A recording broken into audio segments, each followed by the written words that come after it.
I hope he and his people take this very seriously because this is scary AF. So many damn unfit people saying hate speech is free speech. Well, I mean, technically speaking, hate speech is indeed a form of free speech because... There you have it. When someone says, hey man, hate speech should not be protected by free speech, you can't turn around and go, oh, well, technically hate speech is free speech and it's protected. We know the whole point of the conversation is not having that happen anymore.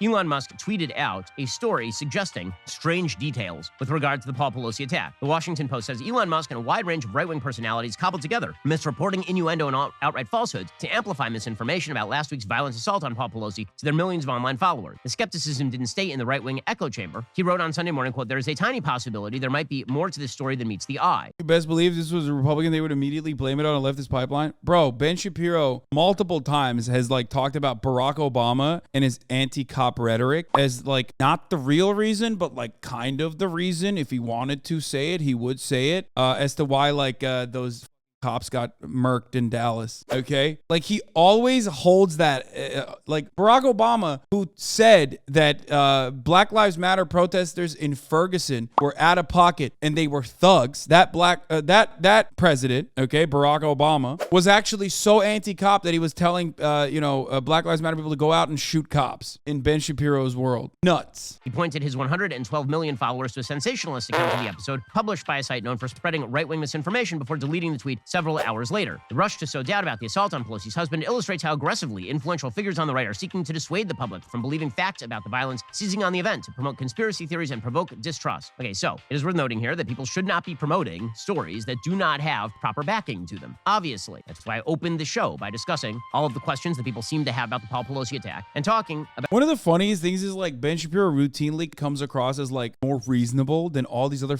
psychos because he knows how to operate the space well. He knows where to push and where to pull. So he'll routinely concede when things go way too out of pocket. Now, he already has a bunch of other dogs that work under him to do the psychotic conspiracy shit, Matt Walsh being one of them. The other dude that I debated that I can't remember the name of now. What is it? Michael, the Italian one.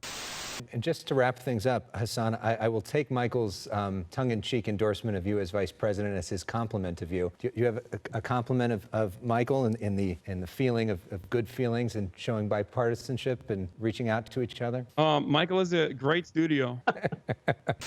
Michael Knowles, thank you. And then Clandis Owens, obviously, those are his mouthpieces that will push for more radical perspectives. But he can always stand comfortably afar at an arm's length to say, hey, I can tell you when things go too far. About what the police has said. And it seems to me that the police account is significantly more evidenced at this point than many of the theories about the attack on Paul Pelosi. We talked about the fact that people were worrying about the glass breaking outward. When you throw a hammer against plexiglass, it will tend to break outward, not inward in many cases. People who were suggesting there's a third person. How did a third person get there? Why were they admitting somebody? Where was this person trying to stop it? There was no third person. It was misreporting by CBS. By the way, Ben Shapiro is actually currently addressing the fake news that's being promoted. Remember, but also that's Ben Shapiro's crony. Is Ben Shapiro's crony Matt Walsh going to be addressed here? No. CBS News. There was the 911 phone call and the dispatch operator telling the police what was happening and said that Paul Pelosi had said there's a guy here named David and he's a friend. And so people were interpreting that as, oh, he's a friend. Okay. No, he was literally speaking in code to make it seem as though he wasn't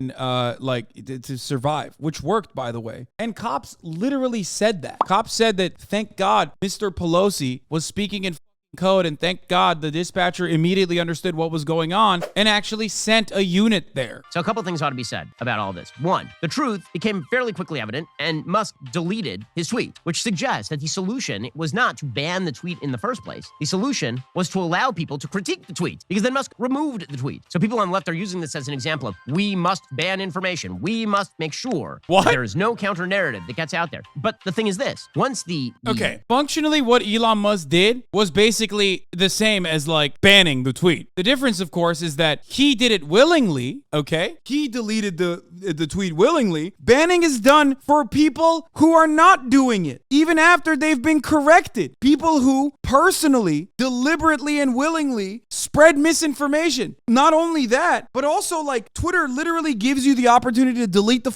tweet. It's so dumb. By the way, Elon literally did that because he wanted to, not get so incredibly owned. That's why he did that. He self-canceled, I guess. Information that was bad was put out there. It was hit so hard that Musk took it down, which is theoretically the way that free speech is supposed to work. You say something dumb, everybody critiques you, and then you retract the dumb thing that you said. What the left would like to do is essentially pre-clear all speech. So you shouldn't ask the questions in the first place. Now, when you do that, you know what you end up with? You end up with people asking more questions. When you say you're not allowed to post this story, because if you post this story, we'll shut down your account. What people tend to do is they tend to believe, well, then I'm not going to believe you because you're attempting to censor. You're attempting to prevent information from being disseminated. The best answer to bad and dumb speech is, in fact, when it comes to fora like Twitter, more speech. But this is not the left's take. That's the left's so take dumb. is that they should be essentially policing what you can and cannot. He's literally admitting that the ultimate good thing is to delete the tweet. You can't say that. Why didn't he keep up the tweet then? It's just speech. Why didn't he just keep the tweet up? Like, obviously, enough people addressed it, so he's just eliminating speech. He shouldn't have done that then. It's been addressed already. Not say. And here's the problem. All the people who maybe correctly were saying that Elon Musk was putting out a bad story yesterday, all of those same people were perfectly fine with the media for years putting out bad information about COVID, putting out false information about a wide variety of topics. Totally fine with all that stuff. What? All of that propagandistic nonsense, that could go out there. But Elon Musk puts out a tweet about a link that he shouldn't have put out, and this is evidence that free speech is no longer operative. In order to foster speech, you need to sometimes set boundaries. Here, I'll use a really dumb example, okay? For example, let's say you're at an auditorium, Ben Shapiro. Let's say you're addressing the Young American Foundation, and people come in and take advantage of the logistics of the situation and steal the microphone from you and start yelling into the microphone, right? Or they yell fire in the crowded theater. There needs to be parameters established, and luckily there are parameters established, because then you can actually foster good conversation. If you set boundaries, how is it still free speech? Brother, there is no such thing as speech without any boundaries. You still can't do that in the United States of America, which has the most expansive freedoms. You can't do that. You know, it's weaponizing human nature to allow people to say the things that they want to say. It is not weaponizing human nature to give outsized power to a coterie of left-wing elites who will tell you what you can say. That, of course, we can trust them. We can trust them because they definitely will not quash information that is not to their political liking. They'll probably just promote true narrative, like the narrative they've been promoting nonstop for days now, that every Republican is responsible for a nut job hitting Paul Pelosi with a hammer. That's the stuff that we need to disseminate, obviously. Because otherwise, if we don't prevent the dissemination of bad information, how are we going to get our narrative out there? This is the shtick with regard to Elon Musk and the left. It's why they're angry about Elon Musk opening up the spigot on speech, because they don't like a lot of the information that's being distributed. And again, what they're going to do now is they're going to nutpick. They're going to find the worst. But you literally just said you didn't like the information that Elon Musk was promoting. I mean, he openly admitted it. That makes no sense. Not only did you say that it was good that Elon deleted the tweet because he was corrected, but you also stated that it was bad and wrong, and that wrong information should be corrected by other people and then deleted. Examples of people distributing information that's not true on one side of the aisle, and then they're going to pretend that everything they see is sweetness and light, and all of the information they disseminate is absolutely true. By the way, they're also going to promote the narrative that they can call Elon Musk a unique threat to democracy. Elon Musk is an evil, retrograde robber baron. They can say whatever they want about him, and that's totally fine. But if you say Nancy Pelosi should not be Speaker of the House, somebody might go hit her husband with a hammer in his house. That's the way this works. You can say whatever you want about people on the right. You can suggest as the president has. It's crazy that he addressed some of the misinformation going around, but for some weird reason is stopping himself from mentioning why people are saying he's a right-wing guy. Like, I don't think people are saying, or some people are. I'm not one of those people. I'm not saying that like that dude isn't crazy, but I'm certainly stating that right-wing conspiracies, unchecked right-wing conspiracies, is what led to the mental decline of this person, who then acted out on those desires. Okay, someone radicalized that mother.